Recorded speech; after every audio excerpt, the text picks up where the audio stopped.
Hey friends, welcome back to the channel. Today's video, I've got my 2006 F150 and the rear outlets or cigarette lighter is not working. I'm gonna show you how to diagnose it, where the fuses are in this vehicle, how to remove the fuse, test the fuse, replace the fuse, and get it back up and running. All right, let's dive in. Okay, so here is my problem right here. This outlet right here is not working. Okay, so the most common reason is simply this blew a fuse. So let's find our fuse box, and if we look, it's right up there, passenger side, right by the passenger's right foot. So first thing we'll do is take out this floor mat. Might help to move the seat back a little bit, get a little space, and this is it right here. So this fuse box, all we do is grab right here and pull kind of out and around. It sort of swings open like a door. And there's the cover to the fuse box.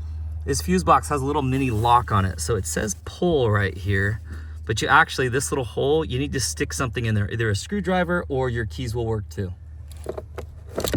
Stick a key in there and just pull up, and that will pry right off. Now this gives you a little map to the different fuses, but I can tell you this one right here, as we look in here, here's the two that are the cigarette lighters. So this 20 amp yellow one right here at the end, and also this one right here, kind of towards the middle. So either side of this tan 25. So these two 20s, one of them does this cigarette lighter and this cigarette lighter, or outlet, whatever you want to call them. And then the other does this back part down here. And if I'm correct, this one closest to me, my finger is on, that's gonna be the back seat, and this one over here is gonna be the front seat. So let's pull out those fuses and take a look. Check this out. If you go back to the cover, flip it over, this little tool right here you can pull out is designed to pull the fuses.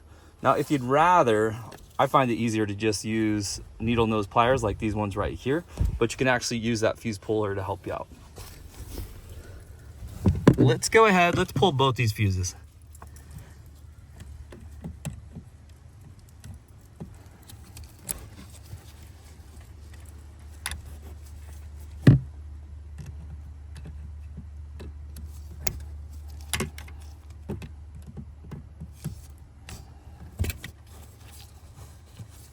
There we go, let's take them inside and take a look. Here's the two fuses I just pulled out. If we hold them up to the light, they both look like they're in reasonably good shape. Oh, my phone's not helping me on that. Let's see, oh, there we go.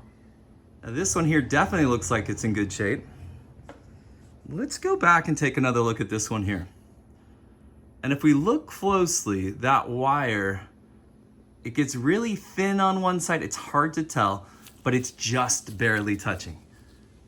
Usually when these blow, they turn black. It's really obvious when they blow. This one right here looks like, if you just look closely, it looks like it's still in good shape.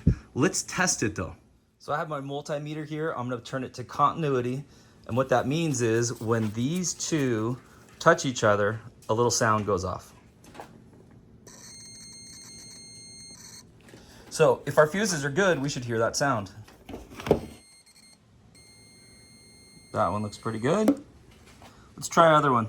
Got it. Here's our other one. No sound. This is showing the continuity is not there. So this breaker is a dead duck. Again, kind of hard to tell. Usually they go black. A good way to test it if you don't have this kind of equipment, which by the way, I'll put this tester down in the description down below. It's surprisingly not very expensive. I'll also put some little kits to get fuses down in the description down below. You could also just get these at O'Reilly's or your local auto parts store.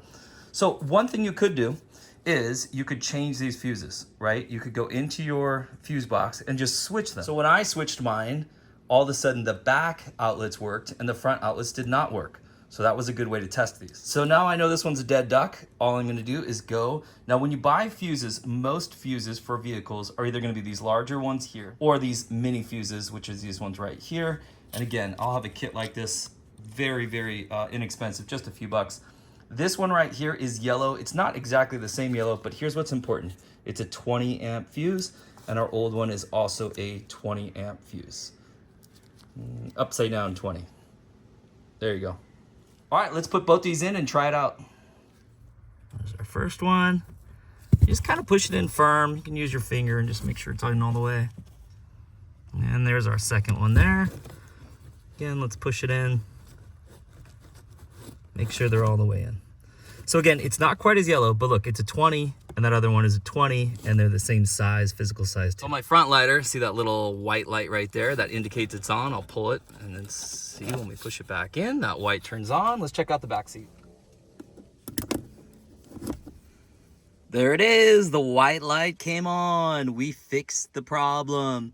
All right, let's go button everything back up. All right, let's get the fuse cover back on. And you kind of have to play with it a little bit, but you want to get the top part in first. And the bottom part just kind of snaps in. Make sure it's in there good. Next is this little cover. And if you look, there's just a set of tabs. So there's a tab there, same thing at the bottom. Push it into those tabs. And then it sort of closes like a door. Maybe one more little push. There you go, simple as that.